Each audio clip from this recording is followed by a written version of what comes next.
제가 설교를 준비하면서 감동이 와서 짧은 즉흥시를 한번 지어보았어요. 오늘 아침 햇살이 떠오르면 내 심령 안에 주님도 떠오른다. 나는 주님을 기억하며 사랑해야겠다 다짐한다. 마치 오늘이 처음이자 마지막 날인 것처럼 언젠가는 나도 죽을 날이 오겠지. 정신이 혼미해지는 그 순간일지라도 나는 주님을 기억할 것이다. 그리고 마지막 숨을 내쉬며 내 인생 주님만을 사랑했노라고 고백할 것이다. 네. 이런 짧은 시상이 떠올라서 시를 썼습니다. 여러분, 지금 무엇이 여러분의 마음을 채우고 있나요? 여러분은 지금 어디를 향해 달려가고 있나요? 마지막 날 모두가 떠나가고 여러분이 홀로 남아있을 때 과연 여러분들은 무엇을 기억하실까요?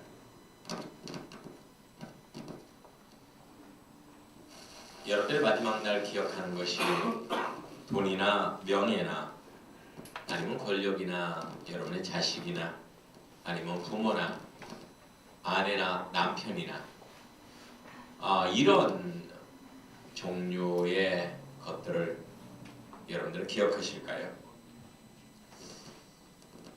글쎄요, 여러분 어떠십니까? 무엇을 기억할까요? 한 슈퍼마켓을 경영하는 구두쇠 집사님이 있었습니다. 그 집사님은 5명의 아들을 두었어요.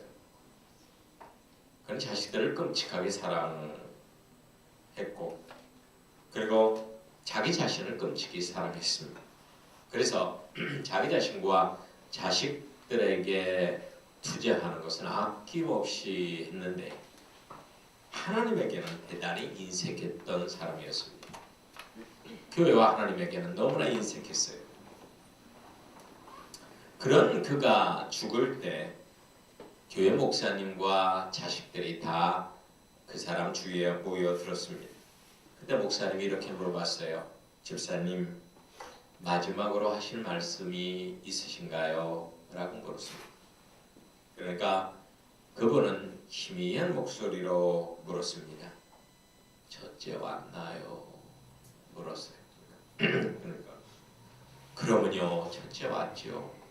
둘째는 왔나요? 그러면요, 둘째도 왔죠. 나머지 생략하고 다섯째 왔나요? 물어봤어요. 집사님 걱정하지 마세요. 집사님이 사랑하는 자식들 다 여기 모여 있어요. 라고 목사님이 대답했습니다. 그러자 그 집사님은 체념한테 크게 한숨을 내쉬면서 이렇게 말을 하려고 했습니다. 그 마지막 말이 너무나 궁금했어요. 그래서 목사님과 그 모든 성도들과 자식들이 그 마지막 말에 귀를 기울였습니다. 그러자 그 집사님이 이렇게 말을 했습니다. 그럼 슈퍼마켓은 누가 보냐? 하고 죽었다고 합니다. 그 집사님이 마지막까지 기억했던 것, 그것은 돈이었어요. 그 돈을 마지막까지 기억하고 있었습니다. 자, 여러분, 성경 중에 성경을 우리는 모세오경이라고 하죠.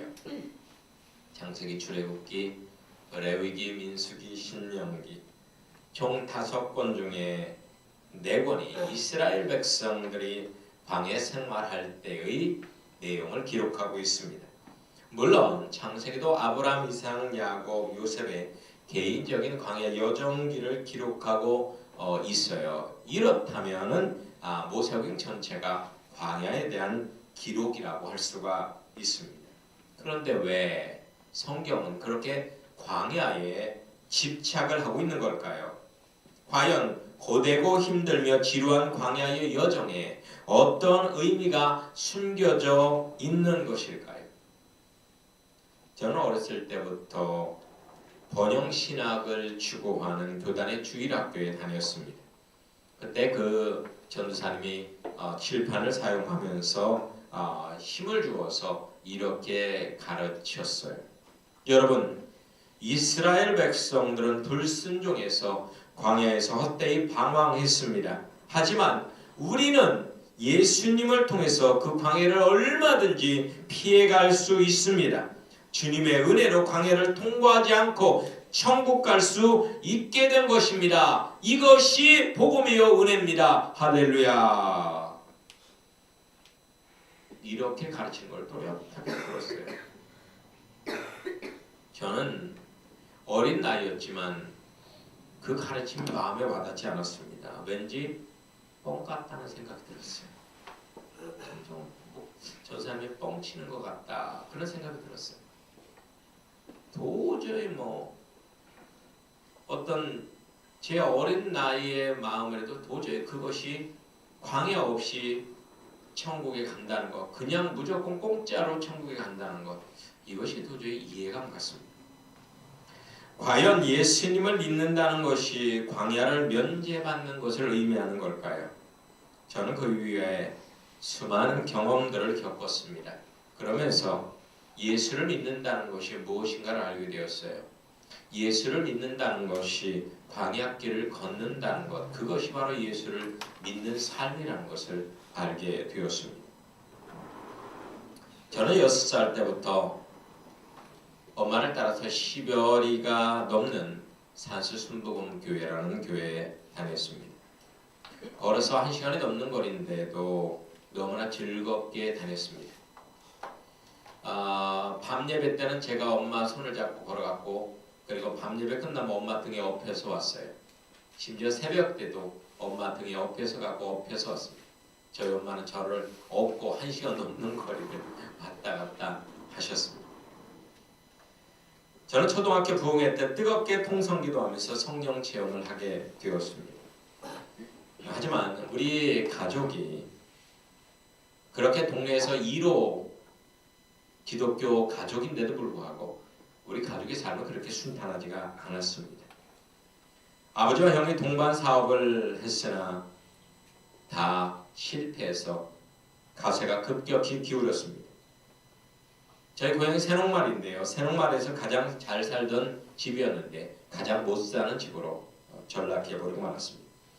설상가상으로 중학교 때 어머니께서 젊은 나이에 뇌출혈로 소천하셨고, 고등학교 때는 아버지께서 특수절도로 교도소까지 가게 되었습니다.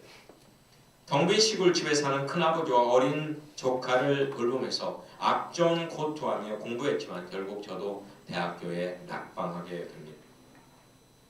큰 절망에 빠져 자포자기했지만 고등학교 선생님의 권고로 시골집에서 홀로 재수를 시작을 했습니다.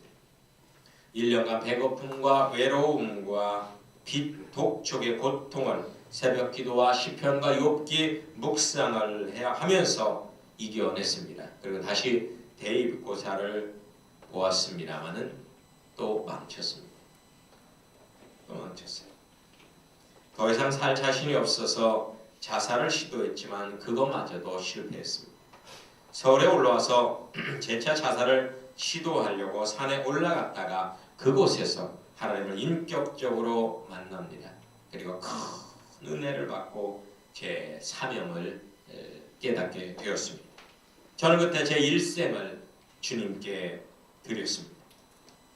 극적으로 대학에 입학을 해서 다녔지만 하나님과의 서원을 제가 뿌리칠 수가 없어서 그 서원을 지키고자 졸업을 앞두고 그 학교를 그만두고 신학 공부를 하게 됩니다. 신학교 1학년 때 세종시 역전의 한 상가에 개척을 했습니다. 기차로 서울에 있는 신학교에 다니면서 미친 듯이 전도하며 목회를 해서 어느 정도 잘 되는가 싶었지만 결국 거기도 1년 반 만에 문을 닫고 저는 서울로 올라왔습니다. 그 후로 인천 송현동에 폐허가 된 중학교 건물 옥상에 가건물을 짓고 목회를 했지만 얼마 뒤 누가 신고하는 바람에 구청에서 와서 다 부셔버렸어요. 다 부셔버리는 바람에 거기도 역시 접고 포기해야만 했습니다. 그리고 보령시에 내려가서 거기서 개척해서 목회를 했지만 거기 또한 1년도 안 돼서 접을 수밖에 없었습니다. 그리고 서울 구루동에 있는 구루시장 한가운데 완전 지하에 개척을 했지만 한 건달의 끊임없는 횡포로 저는 도망치듯 거기도 떠나야만 했습니다. 그리고 그 외에 대학 선교회도 설립해서 운영하고 기독신문사도 만들어서 운영해보고 지방신문사의 기자 겸 편집부장까지 하면서 열심히 살려고 했지만 그것 또한 잘 되지 않았습니다. 저는 모든 것을 다 내려놓고 수도원에 들어가서 죽은 듯이 숨만 쉬면서 수도 정진하며 살았습니다. 하지만 수도적 삶의 한계와 증거에 대한 열정을 어떻게 도저히 어떻게 제가 주체할 수가 없었어요. 그래서 결국 수도원을 파괴하고 어렵게 결혼에 올인해서 살게 됩니다. 하지만 결혼한 이후에도 끊임없는 가시밭길이었습니다. 제가 부교육자 생활을 했습니다마는 거의 5년 가까이 사례비를 거의 받지를 못해서 극심한 경제적 어려움을 겪게 되고 거의 저희 장인 어른이 좀 부자이셔갖고 혼수 살림을 한 3,500만 원어치를 혼수 살림을 마련해 주셨어요. 그거 2-3년 안에 다 팔아버렸습니다. 결혼 폐물 반지고 뭐고 다 팔았어요. 왜냐면 살아야 되니까 다 팔고 나중에는 냉장고랑 TV만 남더라고요. 게다가 부부간의 성격과 결혼관의 차이로 결혼 생활이 상당히 위태했습니다. 저는 연여생의 아들을 두었기 때문에 먹고 살기 위해서 가가호 정수기 판매를 해보기도 했고요. 그리고 인형극 공연과 풍선 장식 이벤트, 유치원 행사의 사회를 보면서 근근히 살아가게 되었습니다. 주님의 종된 삶도 세상적인 삶도 아닌 어정쩡한 삶을 살면서 늘 공허하고 답답했습니다. 내가 이러려고 신학했던 건 아닌데 라는 생각이 들었어요. 부교육자 생활을 청산하고 개척을 해보려고 아내와 함께 전국을 다니면서 개척지를 알아보았지만은요, 좋은 개척 장소는 있지만은 할 수가 없었어요. 왜냐하면 돈이 없었어요. 돈이 참 없었어요. 큰 교회 부목으로 어쩔 수 없이 들어가서 그곳에서 오래 있다가 교회에 후원을 받아 개척하리라 마음을 먹었습니다. 정말 그 교회에서 열심히 충성했습니다. 찬양단도 부활시켰고 주일학교도 활성화시켰고 맡은 장년 목장도 놀랍게 부흥시켰습니다. 하지만 제 열심이 너무나 특심했었나 봐요. 중환자실에 신방을 갖다가 암으로 죽어가는 사람이 있어서 너무나 안쓰러워서 그 사람 병상세례를 거기서 제가 주게 됩니다. 그것이 빌미가 돼서 그 다음날 바로 그 교회에서 쫓겨나게 되었습니다. 교회에서 보조해준 보증금도 다 돌려주고 다시 빈털터리가 돼서 두 아들 7살 8살 먹은 두 아들과 아내를 50만 원 해준 그 아주 구닥다리 차에 가다가 쓰고 하는 차에 싣고 전국 방방곡곡에 아는 사람들 집에 가서 하룻밤 묵고 이기도원 가서 며칠 있고 이런 식으로 살게 되었습니다. 하지만 하나님은 우리를 버리지 않으셨습니다. 끝까지 저희들은 주님을 향한 믿음을 포기하지 않았고 그리고 결국 기적적으로 부천시 오정고 소사로 668번지 바로 이곳에 세부천교회가 개척되고 그리고 정말 저에게는 금보다 더 소중한 여러분들이 이렇게 저와 함께 되었습니다. 세부천교회가 개척된 지도 벌써 11년이 지났네요. 저는 거의 지금까지 살아오면 거의 40여 년간 삶이 척박한 광야였던 것 같습니다. 저는 광야에서 내가 불순종해서 받은 저주가 아닐까 하는 생각에 수많은 유혹과 번민과 배고픔과 고통을 당했지만 저는 광야를 긍정해 왔습니다. 저는 광야에서 세상적인 많은 것을 잃었습니다. 하지만 이곳에서 살아계신 하나님을 만났기 때문에 광야를 부정할 수가 없었습니다. 광야 한가운데서 미드바르인 하나님의 살아있는 말씀을 받았습니다.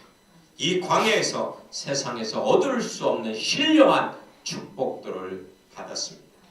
이 광야야말로 하나님께서 저에게 주신 특별한 선물입니다.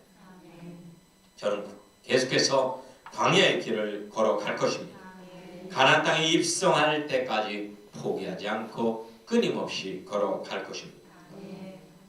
어차피 광야로 부름받은 사람이 교회를 섬기는 목사이고 광야의 도를 증거하는 사명자이기 때문에 저는 이 광야의 길을 포기하지 않고 그리고 광야에서 저와 동행하는 사람들을 끝까지 섬기며 나아갈 것입니다.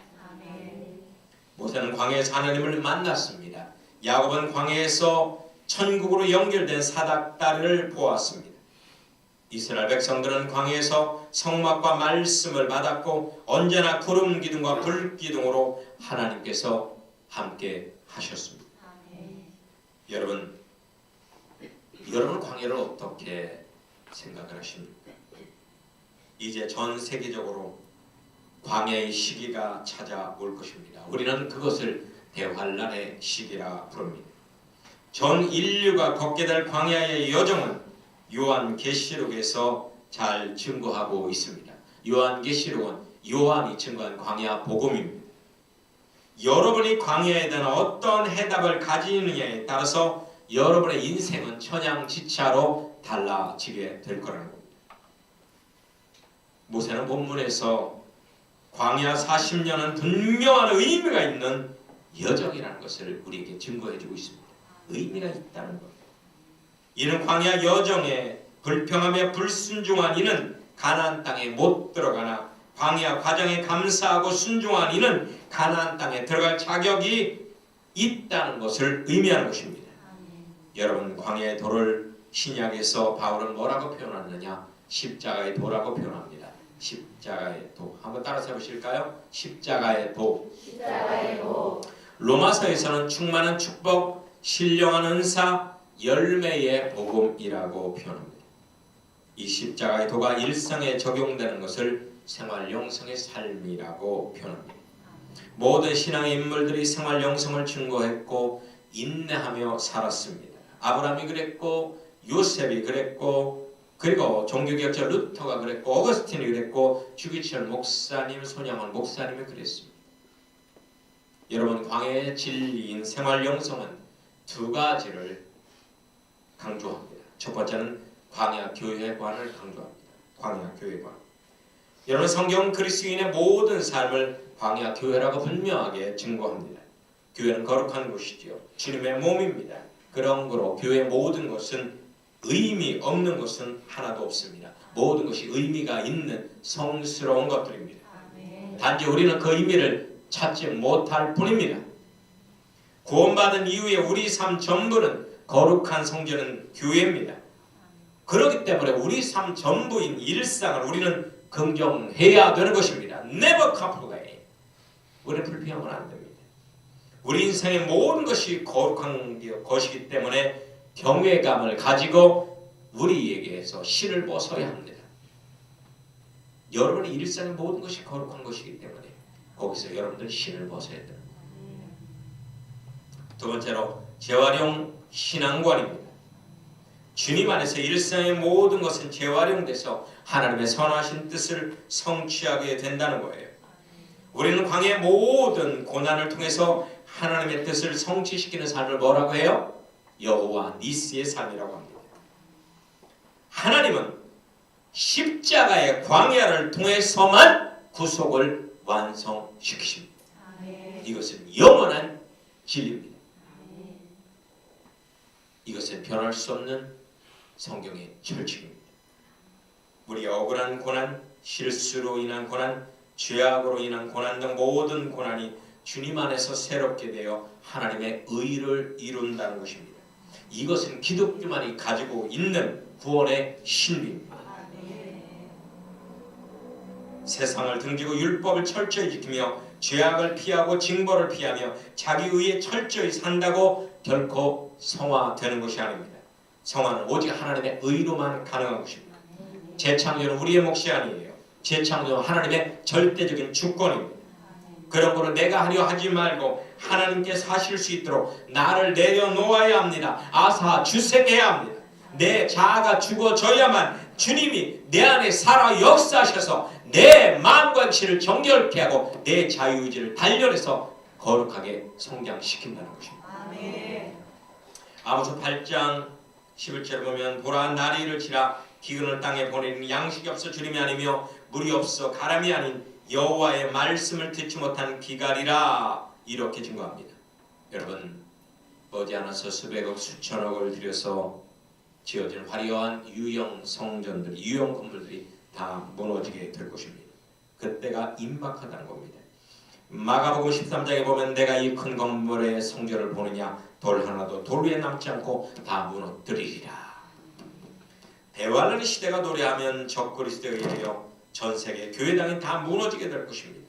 예수님을 하나님으로 구원자로 섬기는 교회당도 성경책도 종교의식도 기도도 찬양도 성대 모든 교제도 다 사라지게 될 것입니다. 그때 일상의 산제사를 드리는 생활 영성의 삶은 피할 수 없는 절대적인 우리의 삶이 되게 되는 거예요. 우리 일상적 삶이 기도가 되고 성경이 되고 찬양이 되고 예배가 되는 것입니다. 많은 사람들의 광야의 겉모습만 보고 사람들은 두려워하죠. 어떤 이는 자기가 휴거되지 못하고 대환란에 들어가면 나는 죽어버리겠다 이렇게 외치는 사람도 있고요. 하지만은요, 사람은요 육체적인 고통 때문에 죽지는 않습니다. 육체적으로 아무리 고통이 강해도요 의미를 찾으면 죽지 않아요. 누가 죽느냐? 의미를 상실한 사람이 죽는 거예요. 아우슈비츠 수용소에서 죽음의 문턱까지 갔던 정신과 의사였던 빅터 프랭클은 의미를 찾는 인간의 탐색이라는 책에서 이렇게 말합니다. 한 인간에게 모든 것을 빼앗아갈 수 있지만 한 가지 자유는 빼앗아갈 수 없습니다. 바로 어떤 상황에 놓이더라도 삶에 대한 긍정적인 태도만큼은 자신이 선택할 수 있는 자유이기 때문입니다.